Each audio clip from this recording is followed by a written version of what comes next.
Hello friends, आज हम discuss करने वाले हैं डायबिटीज़ मेलाइटस के बारे में। डायबिटीज़ मेलाइटस बॉडी का एक ऐसा कंडीशन है जिसमें बॉडी में ब्लड ग्लूकोज का लेवल बढ़ जाता है।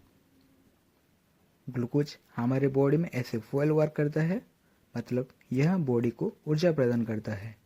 ब्लड ग्लूकोज लेवल को मेंटेन करता है पेनक्रियास।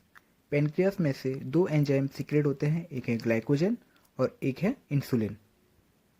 ग्लाइकोजन ब्लड ग्लूकोज का लेवल स्टेबल रखता है और इसे लो होने नहीं देता है, जबकि इंसुलिन इसे हाई होने नहीं देता है। लेकिन डायबिटिक कंडीशन में पेनक्रियास इंसुलिन सीक्रेट करना बंद कर देता है, या फिर लेस इंसुलिन सीक्रेट करता है, या फिर सेल्स इंसुलिन रेसिस्ट हो जाते हैं, जिसकी वजह से ब्लड ग्लूकोज का लेवल बढ़ जाता है। हम जब भी फूड इंटेक करते हैं, कार्बोहाइड्रेट ब्रेकडाउन होकर ग्लूकोज में कन्वर्ट हो जाता है और ब्लड के थ्रू ट्रैवल करके डिफरेंट सेल्स को रीच करता है। यह सेल्स ग्लूकोज को इंटेक करते हैं, जिसमें इंसुलिन एज ए की वर्क करता है, और जो रेस्ट अमाउंट का ग्लूकोज है जो हमारे बॉडी के लिए रिक्वायर नहीं है, वो स्टोर हो जाता है ग्लाइकोजन के रूप में लीवर में। यह सब प्रक्रिया इंसुलिन की मदद से होता है, और लेस इंसुलिन या फिर इंसुलिन ना होने के कारण ग्लूकोज प्रॉपर्ली यूटिलाइज नहीं हो पाता, जिसके कारण ब्लड ग्लूकोज का लेवल बढ़ जाता है। इस कंडीशन को डायबिटीज मेलाइटस कहते हैं। अब बात करते हैं different type of diabetes mellitus. एक है टाइप 1 डायबिटीज मेलाइटस, एक है टाइप 2 डायबिटीज मेलाइटस, और एक है gastrointestinal diabetes. Type 1 diabetes mellitus. Type 1 diabetes mellitus एक ऑटोइम्यून डिसऑर्डर है जिसमें हमारे बॉडी का इम्यून सिस्टम पैनक्रियास का बीटा सेल को अटैक करता है और इंसुलिन प्रोड्यूस करना बंद हो जाता है। यह एक सीरियस कॉम्प्लिकेशन है। इसमें हमें इंसुलिन बाहर से इंटेक करना पड़ता है। इसका कोई क्योर नहीं है, बट यह मैनेजेबल है। टाइप 2 डायबिटीज मेलाइटस में पैनक्रियास उतना अमाउंट में इंसुलिन सीक्रेट नहीं कर पाता जितना हमारे बॉडी का रिक्वायरमेंट है। आजकल यह कॉमन बन गया है, जिसका रीजन है overweight, lack of exercise, unhealthy lifestyle, unhealthy food और genetic problem. Gastrointestinal diabetes. Gastrointestinal diabetes women में देखा जाता है ड्यूरिंग प्रेगनेंसी।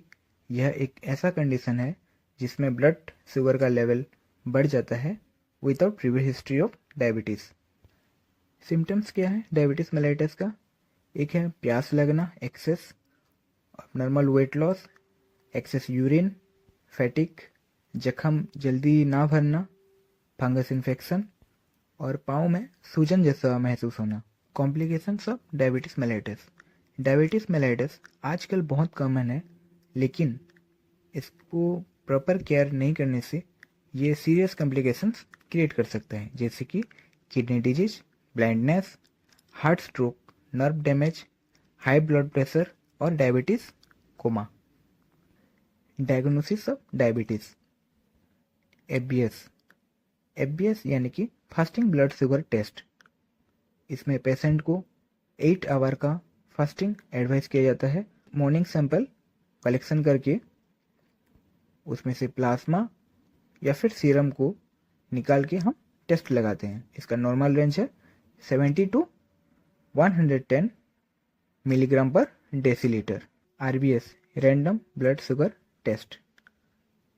यह टेस्ट दिन में हम कभी भी लगा सकते हैं। इसके लिए कोई फास्टिंग या फिर स्पेशल प्रिकॉशन की ज़रूरत नहीं है। हम पेशेंट का ब्लड कलेक्शन करके उसमें से प्लाज्मा या फिर सीरम सेपरेट करके टेस्ट लगाते हैं। इसका नॉर्मल रेंज है 140 मिलीग्राम पर deciliter. PPBS, post parental blood sugar. इसमें ब्लड कलेक्शन किया जाता है after 2 hour of meal intake, और फिर ब्लड में से प्लाज्मा या फिर सीरम को निकाल के हम टेस्ट लगाते हैं। इसका नॉर्मल रेंज है 140 मिलीग्राम पर डेसीलीटर नॉर्मल, 140 to 199 मिलीग्राम पर डेसीलीटर प्री डायबिटिक, और 200 to एबव है डायबिटिक कंडीशन। ओजीटीटी टेस्ट यानी कि ओरल ग्लूकोज टॉलरेंस टेस्ट। यह टेस्ट प्रेगनेंसी के दौरान लगाया जाता है, यह पता लगाने के लिए कि बॉडी शुगर को किस तरह से यूज कर रहा है। प्रोसीजर, पहले पेशेंट को 8 आवर का फर्स्ट के लिए एडवाइस किया जाता है। फिर पेशेंट को 75 ग्राम ग्लूकोज को 10 मिनट के अंदर कंज्यूम करने के लिए एडवाइस किया जाता है। फिर 1 आवर और 2 आवर इंटरवल में ब्लड कलेक्शन किया जाता है और टेस्ट लगाया जाता है। नॉर्मल रेंज 140 मिलीग्राम पर डेसीलीटर नॉर्मल, 140 टू 199 मिलीग्राम पर डेसीलीटर प्री डायबिटिक और 200 टू मोर ये कंडीशन है diabetic. Method to measure glucose, GOD POD method, specimen, serum और प्लाज्मा, रिएजेंट, ग्लूकोज स्टैंडर्ड और GOD POD reagent, instrument, test tube, pipette और colorimeter. Procedure, पहले 3 test tube ले लेंगे और उसको लेवलिंग करेंगे, एक ब्लैंक, एक स्टैंडर्ड और एक टेस्ट। ब्लैंक वाले टेस्ट ट्यूब में हम रिएजेंट ऐड करेंगे 1 ml और 1 माइक्रोलीटर डिस्टिल वाटर। स्टैंडर्ड वाले ट्यूब में हम 1 ml रिएजेंट ऐड करेंगे और 1 माइक्रोलीटर ऐड करेंगे स्टैंडर्ड। और टेस्ट ट्यूब में 1 ml रिएजेंट और 1 माइक्रोलीटर सीरम या फिर प्लाज्मा ऐड करेंगे। अब कोलोरीमीटर में 540 नैनोमीटर फिल्टर में ऑब्जर्व करेंगे।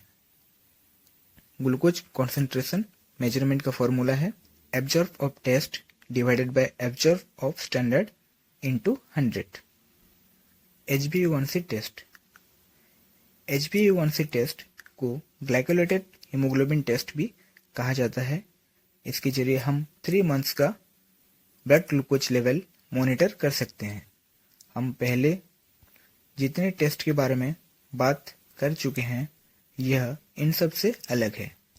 जब भी ब्लड में ग्लूकोज का लेवल बढ़ जाता है तो यह आरबीसी के अंदर हीमोग्लोबिन को बाइंड कर लेता है और आरबीसी का लाइफ स्पान है 120 डेज, तो इसके जरिए हम 3 मंथ्स का ग्लूकोज लेवल को मेजर करते हैं।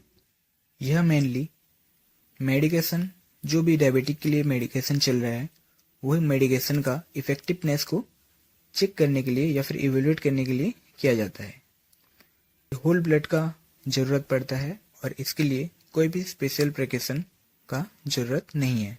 HbA1c टेस्ट का नॉर्मल रेंज है 5.7% नॉर्मल, 5.7% टू 6.4 प्री डायबिटिक और अबव 6.5 डायबिटिक।